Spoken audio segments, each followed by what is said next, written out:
চণ্ডীপুর এলাকার মুসলমান মা বোনেরা, পর্দার আড়াল থেকে যারা শুনতেছেন, আপনাদের কাছে দাবি থাকবে, এর পর্দার আড়ে আম্মা জানেরা, সারা জীবন বাচ্চাদের আশ্চর্যা কাঁদতে ঝগড়া করে ফেলাইছো,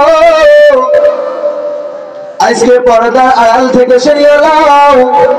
আমি একজন মায়েরই সন্তান, আমার মা একজন আমার অনুকরণ, আমাকে কেমনে ভালোবাসবে, আমি নবীর আশিক, কেন বান্দা কেমনে প্রকাশ করবে?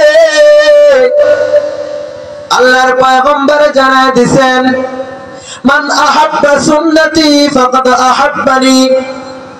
আমার উম্মতের মধ্য থেকে যদি কোন উম্মত আমি নবীর সুন্নাতকে পালন করে, আমি নবীর সুন্নাত 3.5 হাত বডির ভিতরে যদি ঢুকায় ফেলে, তাহলে আমি নবীর ভালোবাসা হয়ে যাবে। আমি নবীর যদি ভালোবাসা হয়ে যায়, কিয়ামতের ময়দানে কঠিন মুসিবতের দিন, যে পিতা আমার জন্য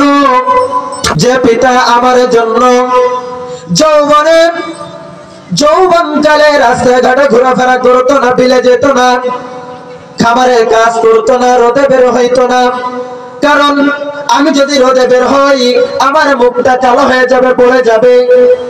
আমার মা রোদে বের হইতো না, অধিক রাত পর্যন্ত জাগতো না, সবার আগে ঘুমাতো এবং সবার শেষে উঠতো। ওই আমার জনম দুঃখী মা, ওই আমার শ্রদ্ধেয় পিতা কিয়ামতের ময়দানে যখন উপকার করবে না, যখন আমার সাহায্যের হাত বাড়াবে না, ওই উম্মতকে আমি নবীর সাথে জান্নাতে থাকার সুব্যবস্থা করে দেব। ইমামুল আউয়ালিন আল আখিরিন, বাহার সাদাকা রাহমাতাল লিল আলামিন, শুদা ওজুদাস রাহমাতাল লিল আলামিন, মসজিদে উশদ হামারো জমিন। আমরা নবীকে ভালোবাসতে পারবো কিনা বলেন? ইনশাআল্লাহ। আল্লাহ পাক রব্বুল আলামিন কবুল করুন, আমিন। আমি আপনি নবীর কেমন আশিক, নবীর সুন্নাত মানতে হবে।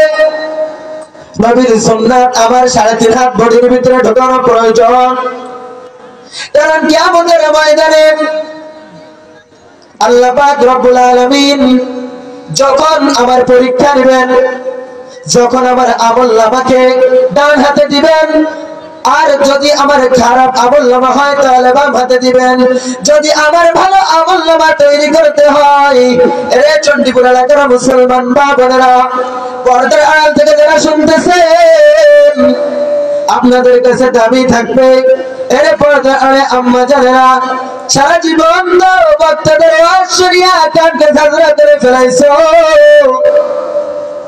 আজকে পর্দার আড়াল থেকে সরিয়ে নাও। আমি একজন মায়েরই সন্তান, আমার মা একজন রত্নগর্ভা মা, আজকে আমার মা কত দোয়া করে করে আজকে আমাকে দিনের লাইনে আনছেন। এর পর্দার আড়ালের আম্মা জানেরা, আপনি যদি আপনার সন্তানকে দিনের লাইনে পড়াইতে পারেন, কিয়ামতের ময়দানে আপনার ধন সম্পদ কিন্তু উপকার করতে পারবে না, আপনার পিতা মাতা কিন্তু উপকার করতে পারবে না। ওই কিয়ামতের ময়দানে যদি উপকার পেতে হয়, সন্তানের গলায় কোরআনের মালা পরায় দে। তাহলে আমাকে আপনাকে কি করতে হবে? সন্তানের গলায় কোরআনের মালা পরায় দিতে হবে। যদি আমাকে কিয়ামতের ময়দানে নাজাত পেতে হয়, নবীর সুন্নাত মানা লাগবে। এই নবীর সুন্নাত কোথায় শিক্ষা দেওয়া হয়? দ্বীনি প্রতিষ্ঠান। কোথায়? ইলমুদ্দিন ইলমুদ দুনিয়া। আল্লাহ রাসূল সাল্লাল্লাহু আলাইহি সাল্লাম বলেন, তোমরা ইলমুদ্দিনকে প্রাধান্য দাও। দ্বীনি শিক্ষা শিক্ষিত করলে কি লাভ? আমি 2টা মিনিটের ভিতরে বুঝাই দিব ইনশাআল্লাহ, যেহেতু হুজুর চলে আসছেন। আজকে দেখেন বিভিন্ন জায়গায় প্রোগ্রামে গেলে বলে হুজুর পিতা মাতার আলোচনা করেন কেন? আজকে আমার সন্তান আমার দেখাশোনা করে না, হুজুর আমার সন্তান আমার খেদমত করে না। আমার বলতে ইচ্ছা হয়, ও মুরব্বী বাবাজি, এটা আপনার দোষ, এটা সন্তানের দোষ নয়। আপনি যদি আপনার সন্তানকে ছোটবেলায় গলা দাঁড় করে যদি মক্তবে পাঠাই দিতেন, ওই সন্তান কুরআনুল কারীম শিখতে পারতো, ইসলামী দ্বীনে জ্ঞান শিখতে পারতো, ওই সন্তান দ্বীনি ইলম শিখতো।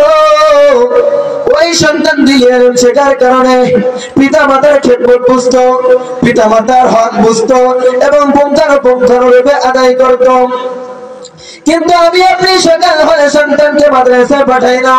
এরা মুসলমান বাবাজি, আজকে দেখেন একজন আলেম, একজন উলামায়ে কেরাম মসজিদের ইমামকে পাবেন না যে তার পিতা মাতাকে কষ্ট দেয়, আছে না নাই?